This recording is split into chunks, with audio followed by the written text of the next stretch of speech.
창세기 35장 23절에서 36장 8절 말씀을 살펴보도록 하겠습니다.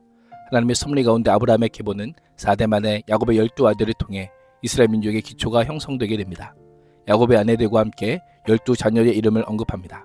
이삭은 180세의 나이로 세상을 떠나고 두 아들이 아버지를 장사합니다. 에서의 족보를 통해 하나님의 은혜로 당대 크게 번성했음은 물론 하나의 큰 민족으로 성장했음을 보여줍니다. 35장 23절에서 26절은 야곱의 12아들입니다. 베냐민의 출생으로 인해 야곱은 아들들은 모두 12명이 됩니다. 야곱의 12아들의 명단은 세대의 전원과 함께 스토리 전개의 중심이 야곱이라는 한 인물에서 그의 아들들로 포함한 가족 공동체로 확대됨을 보여줍니다. 12아들은 남편의 사랑을 얻으려는 두 아내 간의 경쟁심의 결과이긴 하지만 그 배후에는 아브라함과 이삭에게 주신 언약의 계승자로 야곱을 선택하시고 그에게 자손의 번성을 약속하신 하나님의 역사임을 보여줍니다. 이를 통해 하나님의 통치는 여전하며 하나님의 계획은 하나님의 지혜를 따라 성취되어 가고 있음을 기억해야 합니다. 야곱의 12아들이 소개되는 순서는 아내들은 결혼 순서로, 첩들은 출산 순서로 배열되어 레아, 라헬, 라헬의 여종 비라, 레아의 여종 실바입니다. 실제 결혼 생활에서는 라헬은 야곱의 총애를 받은 아내이지만 계보는 레아를 먼저 기록하므로 가정 내 위계 질서를 반영합니다. 각 아내 아들들은 태어난 순서로 야곱과 함께 애굽으로 내려간 아들들의 명단에 그대로 반영되고 있습니다. 앞으로 이들로부터 이스라엘 12지파가 나올 것이기에 성경 기자는 야곱의 10아들의 이름을 정리하여 언급합니다. 레아에게서 얻은 아들들은 루벤과 시몬과 레위와 유다와 이사갈과 스불론입니다.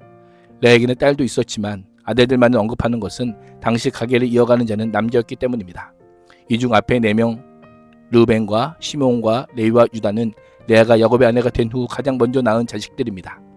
이사갈은 레아가 라헬에게 합한채를 주고 야곱과 동침하여 낳았고 스불론은 레아가 마지막으로 낳은 자녀입니다. 레아는 그 밖에도 딸 디나를 낳았습니다. 레아가 다른 야곱의 아내들보다 더 많은 자식을 낳을 수 있었던 것은 여호와의 보살핌 때문입니다. 라헬에게서 얻은 아들들은 요셉과 베냐민입니다. 라헬은 야곱에게 가장 많은 사랑을 받은 여인이었습니다. 그러나 여호와께서 그의 태를 열어주시지 않자 초기에는 자식을 잉태하지 못하였습니다. 그래서 라헬은 자식을 이미 낳은 레아를 시기하여 그녀의 여종 비라를 야곱과 동침하게 했을 때 비라가 단과 납달리를 낳게 됩니다. 그 후에 비로소 라헬은 하나님께서 태를 열어주셔서 요셉을 낳게 됩니다. 그 후 야곱의 귀향길에서 라헬은 베냐민을 낳다가 매우 심한 상고로 죽음을 맞이하게 됩니다. 라헬의 여종 비라에게서 얻은 아들들은 단과 납달리입니다. 레아를 시기한 라헬이 자기 여종 비라를 야곱에게 주어 자식들을 낳게 하였습니다. 비라를 소개할 때 야곱의 첩이 아니라 라헬의 여종으로 소개합니다. 이는 야곱과의 결합 이후에도 여전히 여종으로 있었음을 가리키기보다 그녀의 본래 출신을 강조하고 있는 것입니다. 이를 통해 라헬로 말미암아 그녀가 아들을 낳게 되었다는 사실을 부각시킵니다. 레아 여종 실바에게서 얻은 아들들은 갓과 아셀입니다. 실바는 원래 레아의 여종입니다. 그러나 레아가 아들 넷을 낳은 후 잉태하지 못하자 그녀를 야곱에게 첩으로 주어 자식들을 낳게 한 것입니다.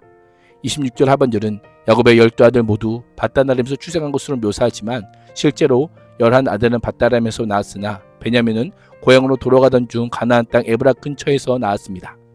그때는 야곱이 아직 가나안 본집에 정착하기 이전이었기에 통합적으로 밧단아람으로 출생한 것으로 묘사한 것으로 보입니다. 성경 전체의 관점에서 야곱의 12아들은 이스라엘 12지파의 기원일 뿐 아니라 신약에서 교회의 기원이 되는 12사도와 함께 종말에 완성될 하나님 나라의 백성을 상징적으로 대표합니다. 35장 27절에서 29절은 이삭의 죽음입니다. 무대에서 사라졌던 이삭이 그의 죽음에 대한 언급으로 다시금 등장합니다. 야곱이 아버지 이삭을 만나러 가는 장면을 처음 보게 되는데요. 야곱이 기랄 아르바 근처 마므레로 가서 자기 아버지 이삭에게 이르렀습니다. 기랄 아르바는 그 4개의 성이란 뜻이고 마므레는 아브라함이 사라를 장사하기 위하여 헷 족속에게 값을 지불하고 산 땅으로 아브라함 또한 이곳에서 정착하여 살다가 죽어 장사되었습니다. 야곱은 드디어 조상들의 무덤이 있는 곳 아버지 이삭이 살고 있는 고향으로 돌아온 것입니다. 이를 통해 하나님께서는 야곱이 베델에서 구한 대로 응답해 주십니다. 야곱의 고향집은 본래 브엘세바였지만 그가 하란에 체류하는 20년 동안 이삭의 가족과 헤브론으로 이주한 것 같습니다. 이삭의 나이 180세가 되었습니다. 아브라함은 175세, 야곱은 147세, 요셉은 110세에 죽었습니다. 이삭은 180세로 족장 중에서 가장 오래 살았습니다. 이삭은 늙고 나이가 들어 기운이 다하자 죽게 되어 이미 세상을 떠난 선조들이 있는 곳에 가게 되었습니다. 이삭의 아들 에서와 야곱이 이삭을 장사합니다. 이삭과 이스마엘이 아브라함을 막벨라굴에 장사하였듯이 에서와 야곱은 이삭을 같은 곳에 장사합니다. 29절의 이삭의 죽음과 장사는 이삭이 아브라함의 합법적인 후계자이자 언약의 상속자임을 알려줍니다. 성도에게 죽음은 흔히 생각하듯이 모든 것의 끝이 아니라 죽은 믿음의 성도들과 만나게 되는 또 다른 시작입니다. 우리 또한 죽게 되면 믿음의 성도들과 함께 새로운 시작을 맞이함을 잊지 말아야 합니다. 36장 1절에서 8절은 에서의 족보입니다. 에서란 이름은 거친 털이 많은 이란 뜻으로 태어날 때부터 붉고 전신에 털이 많아 지어진 이름입니다. 에서는 이삭과 리브가 부부 사이에 야곱의 쌍둥이 형으로 태어났습니다. 그러나 장자의 면문을 소홀히 여김으로 장자권은 야곱에게 넘어갔습니다. 야곱은 하나님의 계획에 따라 아버지 이삭으로부터 언약 가문의 계승자의 축복을 받아 하나님의 언약을 잇는 이스라엘의 조상이 되었습니다. 이에 반해 에서는 하나님을 떠나 이방 에돔 족속의 조상이 되었습니다. 이와 같은 이유로 두 족속은 구약시대에 대체적으로 적대 관계를 이루었습니다. 에서는 가나안 여인 세 사람을 아내로 맞아들였습니다. 아다는 헷 족속 엘론의 딸입니다. 헷 족속은 가나안의 아들 헷으로부터 유래된 족속으로 이들은 주로 흑해 근방에 살았지만 팔레스틴 지역에도 세력을 펼치고 있었습니다. 과거 아브라함이 바로 헷 족속이 살고 있는 땅 막벨라 굴을 사서 소유로 삼았습니다. 오홀리바마는 휘위 족속의 시본의 딸 아나에게서 태어났습니다. 휘위는 노아의 둘째 아들인 함의 여러 아들 중 가나안의 아들입니다. 휘위의 후손인 휘위 족속은 세겜과 기본 지역을 중심으로 정착했던 족속입니다. 바스맛은 이스마엘의 딸이며 느바요스의 누이입니다. 에서가 이방 여인으로 아내를 취한 것에 대해 부모인 이삭과 리브가는 전혀 기뻐하지 않았습니다. 그래서 에서는 부모에게 인정받기 위해 조부 아브라함의 첩 하갈의 손녀이긴 하지만 아브라함의 혈통을 이어받은 이스마엘 딸 바스맛을 아내로 삼았던 것입니다. 아다는 엘리바스를 낳고 바스맛은 루웨이를 낳고 오홀리바마는 여우스와 얄람과 고라를 낳았습니다. 이들은 에서의 아들로 에서가 가나안 땅에서 얻은 아들들입니다.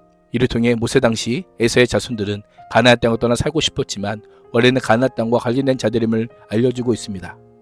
에서는 아내들과 아들들과 딸들과 자기 집의 모든 사람과 집짐승과 또 다른 모든 짐승과 가나안 땅에서 얻은 모든 재산을 이끌고 아우 야곱과는 좀 떨어진 다른 곳으로 갔습니다. 모든을 의미하는 단어를 3번이나 사용하여 에서가 가나안 땅에서 얻은 것을 단 하나도 남김없이 모두 가지고 떠났음을 알려줍니다. 에서는 장자권을 아우 야곱에게 넘겨주었고 언약 계승자로의 축복도 야곱이 받게 되자 더 이상 가나안 땅에 대한 미련을 버리게 됩니다. 떠남으로 가나안으로부터 스스로 자신을 완전히 격리시키게 됩니다. 에서는 떠날 목적지를 염두에 두고 떠난 것이 아니라 계속 진행하는 중에 약속의 땅 가나안의 남동쪽에 있는 세일 땅에 정착했던 것입니다. 두 사람은 재산이 너무 많아서 함께 살 수 없었습니다. 특히 집짐승이 많아 거기에 그대로 살 수 없었기에 에돔은 세일산의 자리를 잡게 됩니다. 그리하여 에서가 야곱과 결별함으로 두 종족이 분리되게 됩니다. 풍부함이 야곱에게는 하나님의 나라를 세워가는 데 사용된 반면 에서는 결국 이것을 이용하여 세상 족속을 만드는 데 사용하게 됩니다. 하나님 말씀 중심인가? 풍성함 중심인가? 분명한 기준과 목적이 없으면 세상 문화로 흘러갈 수밖에 없습니다. 말씀의 손 밖으로 나가는 일은 강요가 아니라 나의 선택입니다. 돌아갈 본향을 잊으면 결국 세상으로 돌아가며 기억하며 오늘도 말씀에 껴있는 하루가 될 수 있기를 주님의 이름으로 축복합니다. 기도하겠습니다. 하나님, 두 형제, 두 행보를 바라보며 하나님의 약속과 말씀을 붙드는 신앙의 길을 걷는 삶을 살게 하여 주옵소서. 예수님의 이름으로 기도합니다. 아멘.